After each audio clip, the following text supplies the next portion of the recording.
I let my brother host his wedding reception in my house. He told everyone he was moving in like it was already decided. When he actually showed up with a moving truck, I decided he was out of my life.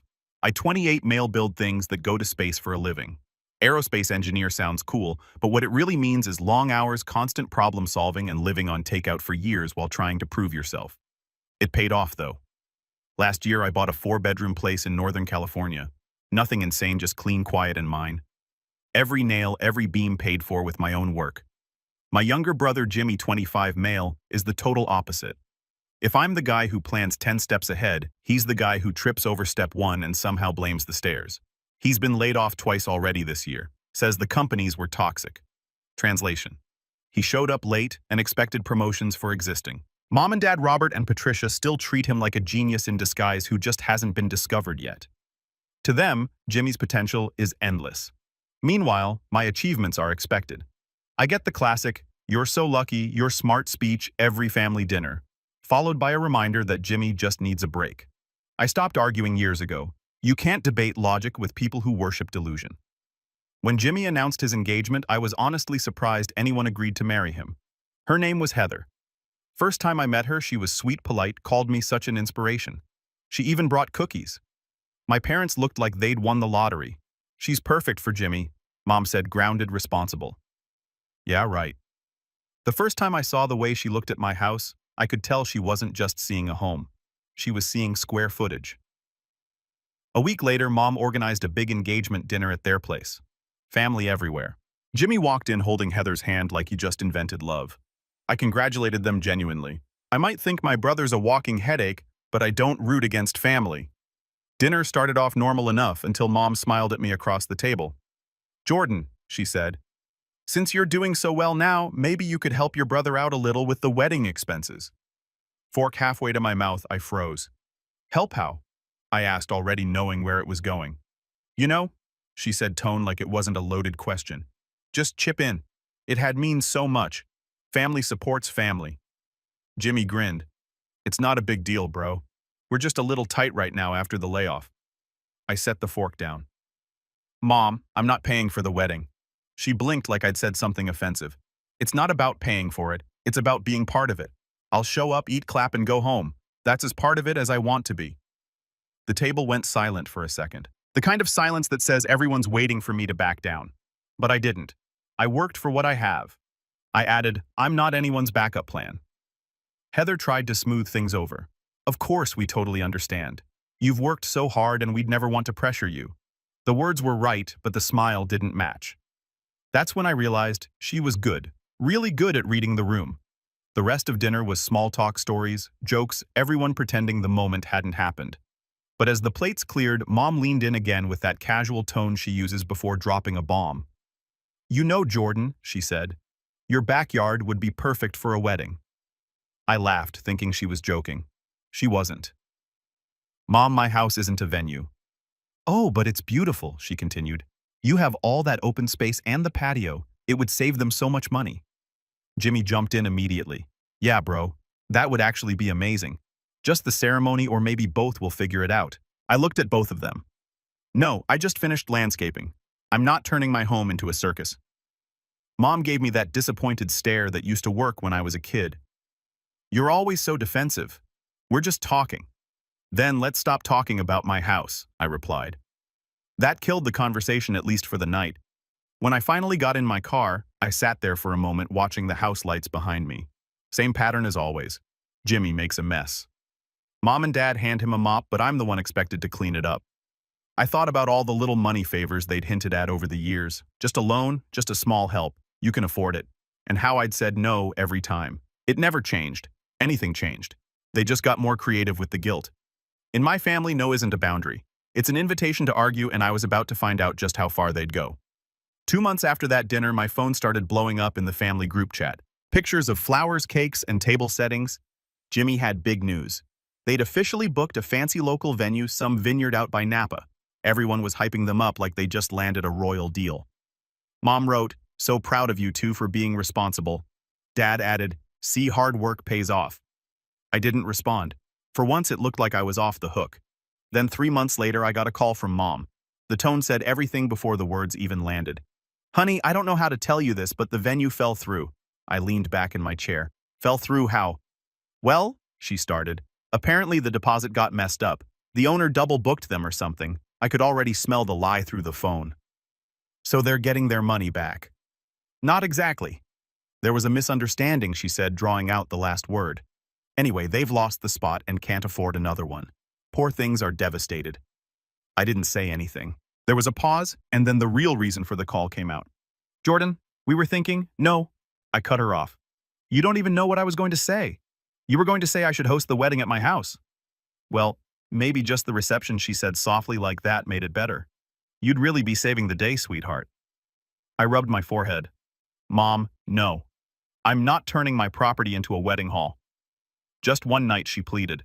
You have the space, and it would mean so much to Jimmy. He's been having such a hard year with that layoff and everything. You've got to have some compassion. Having compassion doesn't mean giving away my house, I said flatly. But she wasn't giving up. Within an hour, I had missed calls from Dad, 2 aunts, and even my uncle, who never calls anyone. The script was the same: family helps family. You'll only regret it if you say no. Don't be stubborn. By the next day, Jimmy texted me himself. Hey bro, I wouldn't ask if I wasn't desperate. We already sent the invitations. I'll pay you back for any damages. Promise. That part made me laugh. Jimmy promising to pay anyone back was like a goldfish promising to stop swimming. I ignored him for a full day. The next evening, Mom called again. Please, Jordan, think of Heather. Her family already booked flights. This would break her heart, and that's how it always worked. Make it emotional. Make it my responsibility. After 2 straight days of begging, guilt, and emotional blackmail, I caved, but on my terms. Fine, I told Jimmy. You can have the reception here. Not the ceremony, not a week-long setup, just the reception. And there are rules. Anything, man, he said instantly. Way too fast. Maximum 100 guests, I started. Ends at 10 p.m. sharp because of the noise ordinance. No one goes inside except to use the bathrooms. You pay for cleanup rentals and liability insurance. If anything gets broken, you fix it immediately. He hesitated for a second, but then said, Deal. You're seriously the best, bro. Heather's going to freak out. Yeah, I bet she would. The next afternoon, I heard the doorbell. Heather stood there, all smiles. You're a lifesaver, Jordan. Seriously, you saved our wedding. She walked through the living room like a real estate agent, complimenting everything but somehow making it sound like she owned it. You've done such a great job with this place. The backyard's incredible. If we just add a few lights and maybe clear out some of the patio furniture, it'll be perfect. Nothing's getting cleared out, I said.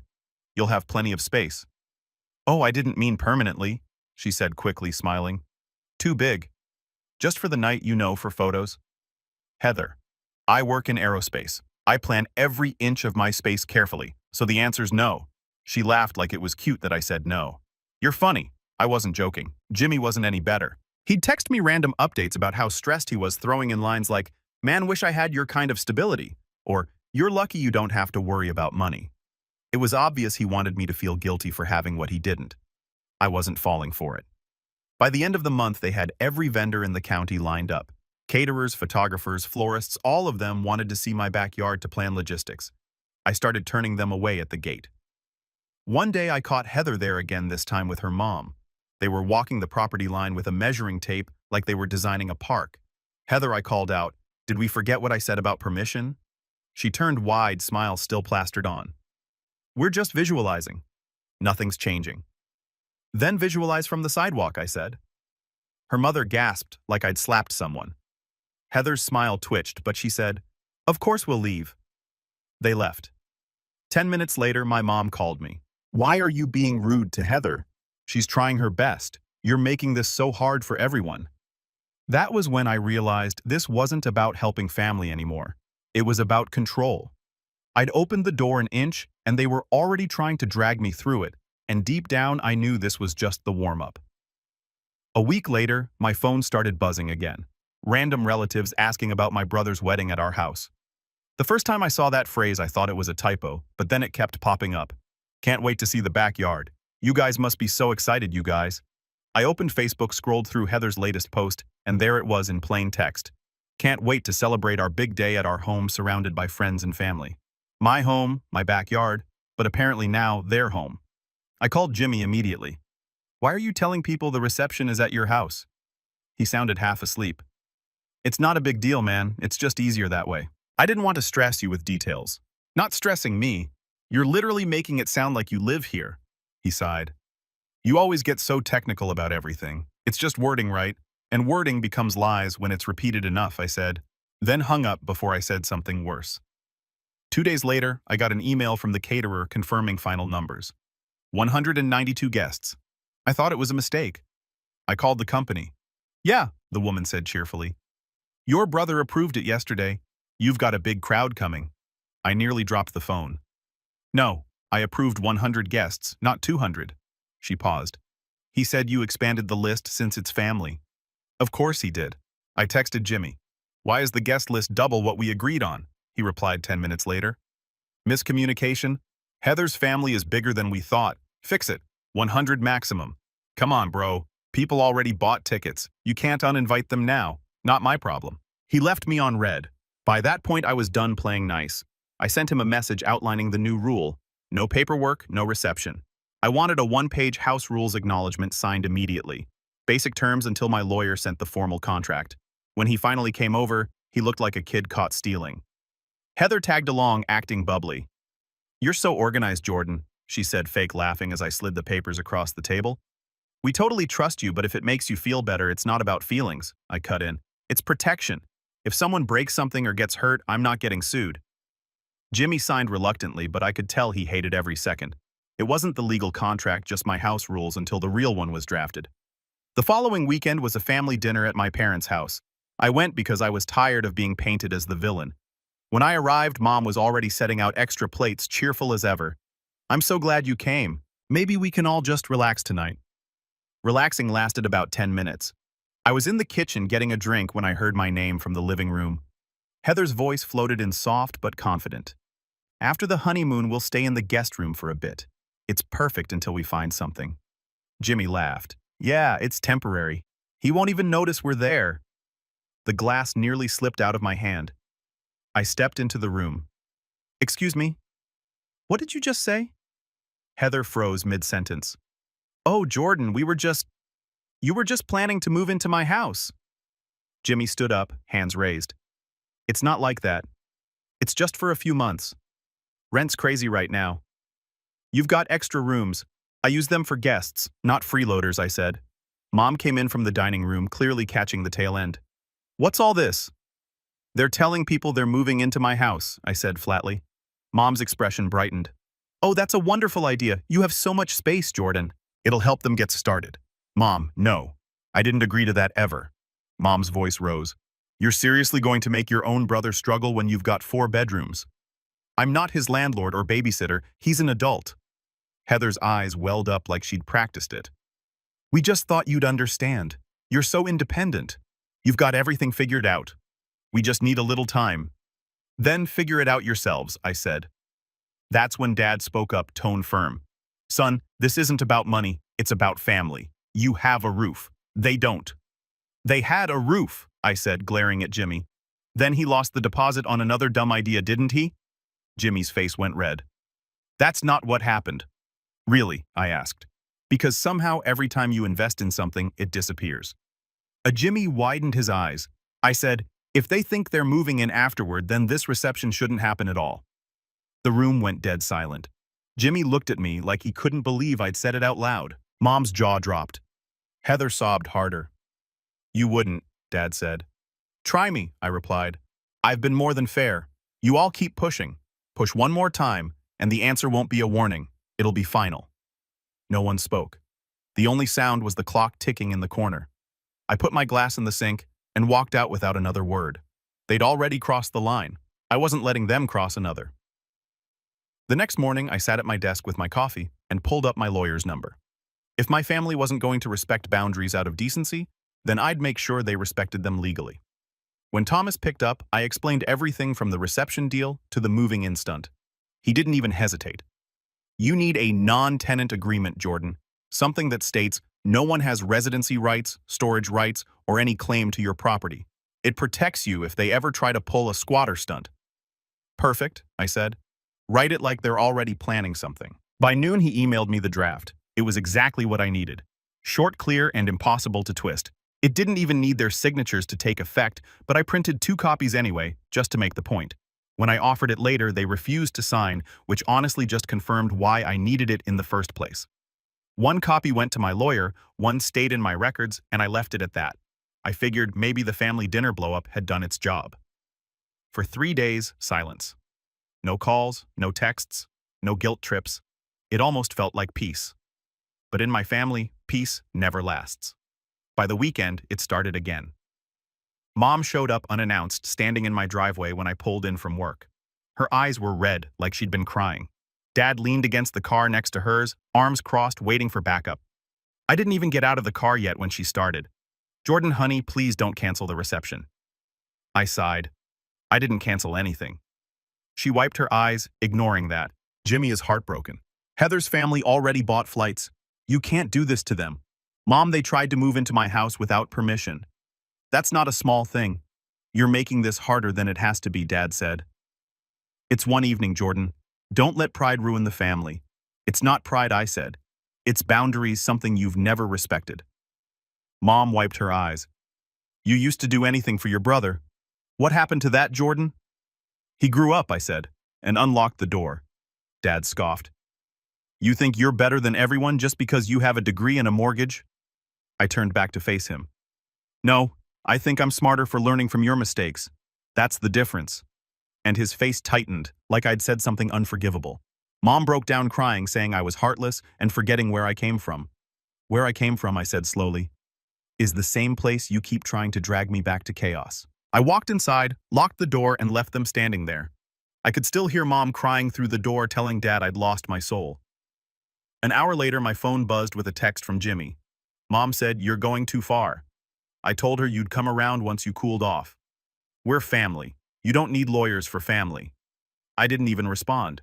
I just forwarded that message to my lawyer and said, "Make the agreement ironclad." That night, I sat on the back patio staring at the pool lights, thinking how different everything had become. For years, I'd worked nonstop, saving, grinding, building, while Jimmy coasted, and everyone called him the dreamer. Now, when I finally had something solid, they wanted to claim it like I was holding it for them. I was done. The next morning, I made a list: physical boundaries and digital ones. I called my locksmith to schedule a full lock replacement. I set up consultations for a new security system. If they were going to test me, I'd make sure the answer was no in every way possible. The house got a quiet energy that day. Not empty, not lonely, just secure. For once, I felt like I was in control of my own life again. That afternoon, Mom called again. I almost didn't answer, but something told me to pick up. She jumped straight in. "Jordan, your father and I talked. We think you should give this one more chance. Don't cancel, please. Jimmy's been through enough with his job loss. You don't understand how hard it's been for him." "Mom, I've been through hard times too," I said. "I just didn't make everyone else pay for them." "Why are you so cold?" she asked. "You used to be so generous." "Generous doesn't mean blind," I said. There was a long silence before she whispered, "You'll regret this one day." I hung up. By the end of the week, I had the non-tenant agreement signed on my end, the locksmith scheduled, and a delivery date for my new cameras. I wasn't waiting for permission anymore. They were trying to see if they could bend me again, make me that same quiet, compliant son who said yes to keep the peace. But peace built on guilt isn't peace. It's manipulation. That night, as I checked my calendar reminders and set everything in motion, I knew what had to happen next. No more verbal deals, no more trusting their word. If this reception happened, it would be on my terms, locked, monitored, and legally protected. They thought they were testing my patience. They didn't realize I was already testing them, and I was done giving second chances. 1 week before the reception, I decided to end the waiting game. I sent Jimmy a message that morning. "I need the final lawyer-drafted contract signed by you and Heather, the liability insurance certificate naming me as additional insured, and the final guest list by tomorrow. No documents, no event." He read it right away but didn't reply. Typical. I waited until noon, then called. He didn't answer. Heather texted a few hours later instead. "Jordan, please don't make this harder. This is supposed to be the happiest time of our lives." I stared at the message for a while before typing back, "Then followed the rules you agreed to." The next morning, things went from annoying to absurd. Around 10 o'clock, my office receptionist buzzed me on the intercom. Jordan, there's a woman here asking for you. Says she's your mother." I froze. "You're kidding." "I wish I was. She's crying and yelling something about a wedding. I rushed to the lobby. There she was, eyes red, clutching her purse like it was part of her act. The entire front desk staff was staring. "Mom, what are you doing here?" I hissed quietly. "I had no choice," she said loud enough for everyone to hear.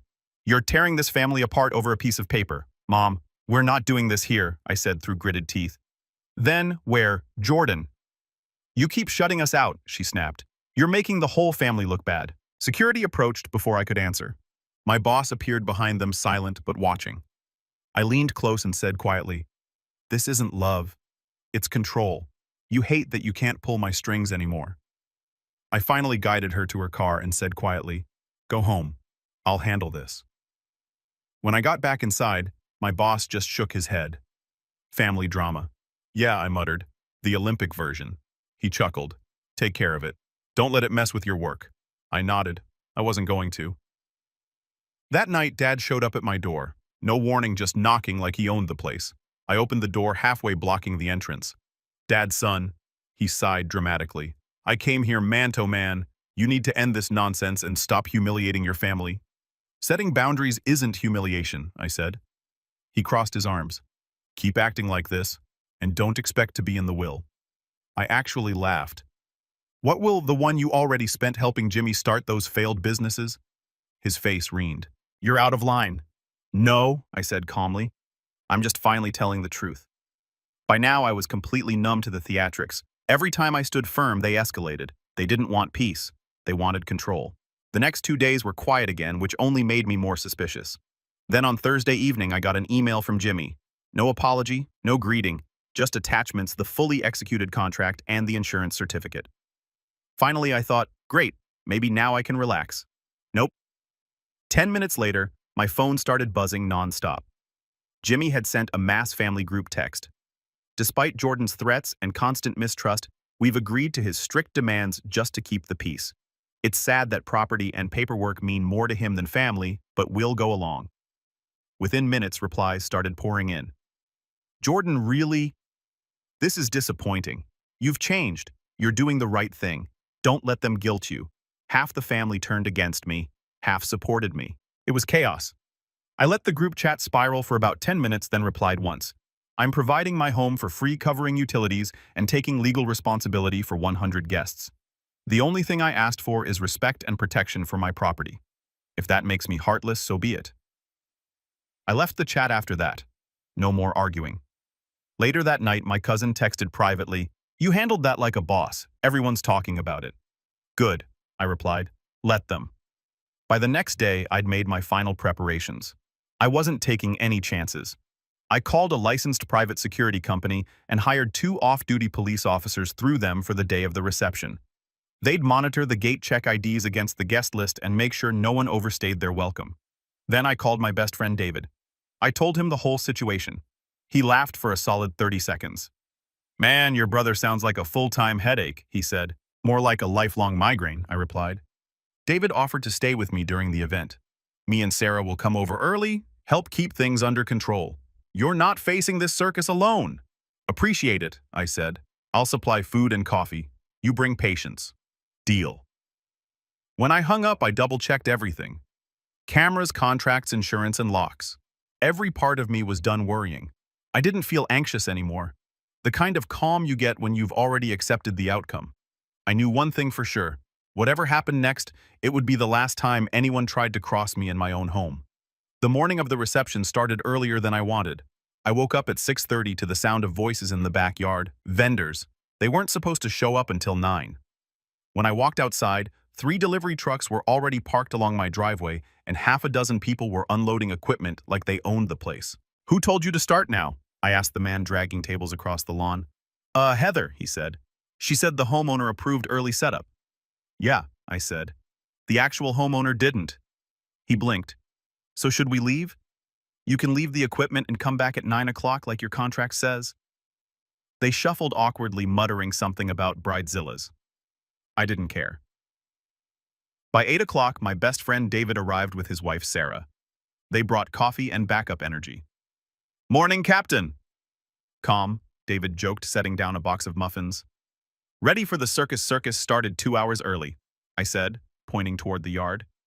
He looked outside and whistled. Yeah, that tracks. You'd think they were setting up Coachella.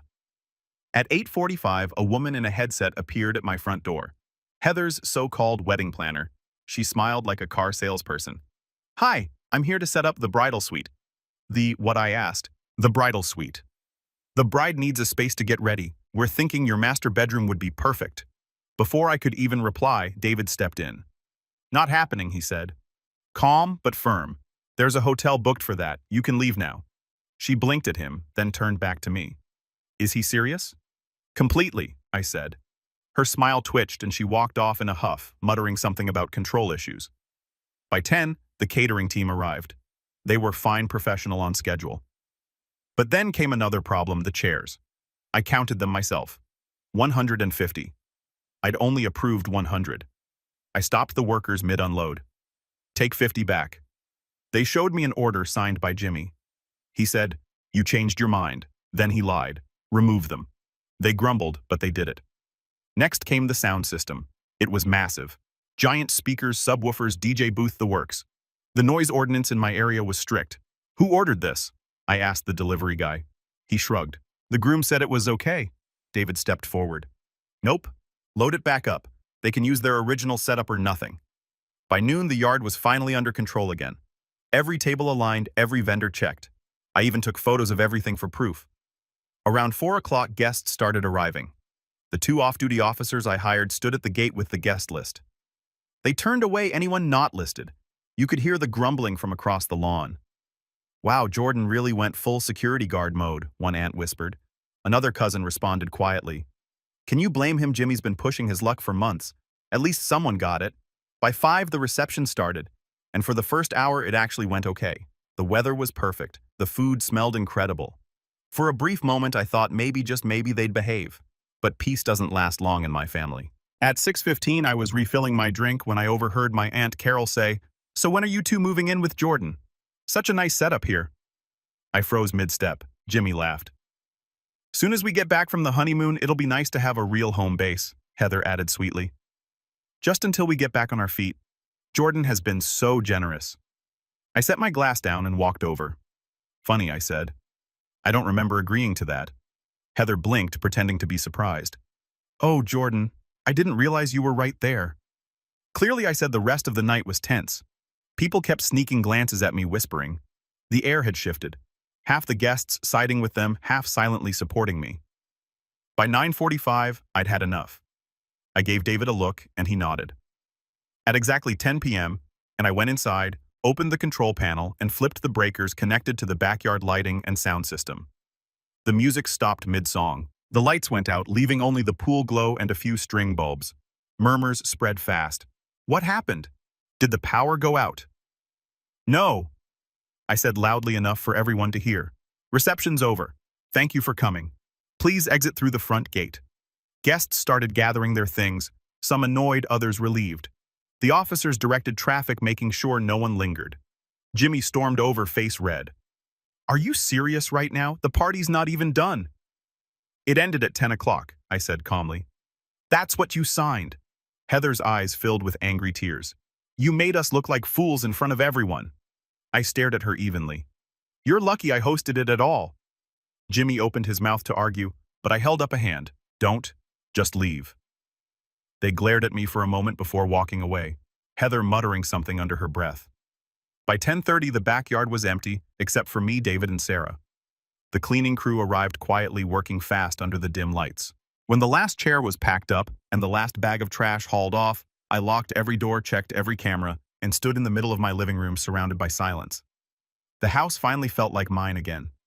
I knew one thing, they weren't done testing me, but neither was I. 2 weeks later, I was at home finishing up some work reports when I heard the sound of an engine outside. A deep, heavy rumble that didn't belong on my quiet street. I looked out the front window and froze. A U-Haul truck was backing into my driveway. Behind it, my parents' car, and there they were, Jimmy and Heather, climbing out like they owned the place. Boxes already stacked on the curb. I didn't even feel surprised, just tired. By the time I stepped outside, they were already unloading. Heather pointed toward the garage, all smiles. We're just putting a few things in here for now. Temporary storage while we find a place. Jimmy gave a nervous laugh. Yeah, man. We just need a couple of weeks. Stop, I said flatly. You're not storing anything here. I looked at all of them. 4 people standing in my driveway like I was the unreasonable one. You knew this was coming, didn't you? I said to my parents. You came here as backup. Mom looked guilty for a second but covered it quickly. We just didn't want another fight. Let them put their things down, then you can talk like adults. Here's me talking like an adult, I said. Get the boxes back in the truck. Right then, a familiar car pulled up. David got out, followed by my lawyer Thomas holding a folder. I hadn't called them that morning. They'd been planning to stop by anyway to finalize some security documents. The timing couldn't have been better. Thomas walked straight up to Jimmy and handed him a letter. Mr. Wilson, this is a formal trespass notice. You have no legal right to occupy or store property here. Any refusal to leave will result in police intervention. Heather's smile dropped immediately. You're joking. Thomas adjusted his glasses. I'm not. Jimmy looked at me like I'd betrayed him. You actually called a lawyer for your own brother. I called him because I know exactly what you're capable of, I said. And I'm not falling for it this time. Heather's voice started rising. We have nowhere to go. You're heartless. No, I said calmly. I'm prepared. For a few seconds, nobody said a word. Then Jimmy stepped forward, his tone sharp. You think you're so much better because you've got a nice house and some money. You're pathetic. I motioned to the driveway cameras. Keep talking. You're being recorded. That shut him up. When they still refused to leave, I pulled out my phone and called the police. Hi, I said calmly. I have trespassers on my property. I have legal documentation on site. 2 patrol cars arrived within 15 minutes. The officers were polite but firm. They looked at Thomas's documents, confirmed my ownership, and then turned to Jimmy. Sir, you need to pack up and go. You cannot store anything here without permission. Heather tried crying again, but the officers weren't moved. We'll be filing a report if this happens again, one of them said. Eventually, the truck doors slammed shut. Jimmy muttered something under his breath I couldn't catch, and the U-Haul rolled down the driveway. My parents followed in silence. That evening, my phone started lighting up nonstop. Jimmy had taken the drama digital. Jordan threw us out with a lawyer. We have nowhere to go. After losing everything trying to invest for our future, he made his own brother homeless. The pity parade was in full swing. I didn't post a thing. Instead, I opened my email, attached every single document, contracts, messages, photos, and sent it to the entire family. My subject line for clarity. I offered my property for free and requested legal protection for it. They ignored every rule, tried to move in twice, and today attempted to store their belongings without permission. These are the facts. No emotion, no anger, just the truth. Within hours, replies started rolling in. Aunts, uncles, cousins. Some apologizing, others admitting they'd been misled. Jimmy's story collapsed faster than he could type. A week later, word spread that he and Heather had moved in with my parents. Mom bragged about helping the kids rebuild. It lasted less than a month. Apparently, Heather tried selling some of Mom's jewelry online for quick cash. When she got caught, she called it a misunderstanding. That was enough for Dad to finally kick them out. They ended up bouncing between short-term rentals. Then nearly a year later, I got a message from Mom. Heather left him. Another bad investment. Thought you should know. I read it, then replied simply, hope they both learned something this time. A few days later, Dad called asking for help fixing their roof. I gave him a contractor's number and wished him luck. That was the last real conversation we had. Now the house is quiet again. My camera's humbly at night, lights glowing over the yard that used to be their fantasy venue. People think standing your ground ruins families. It doesn't. It just shows who was standing with you and who was standing on you. And for the first time, I'm standing exactly where I belong.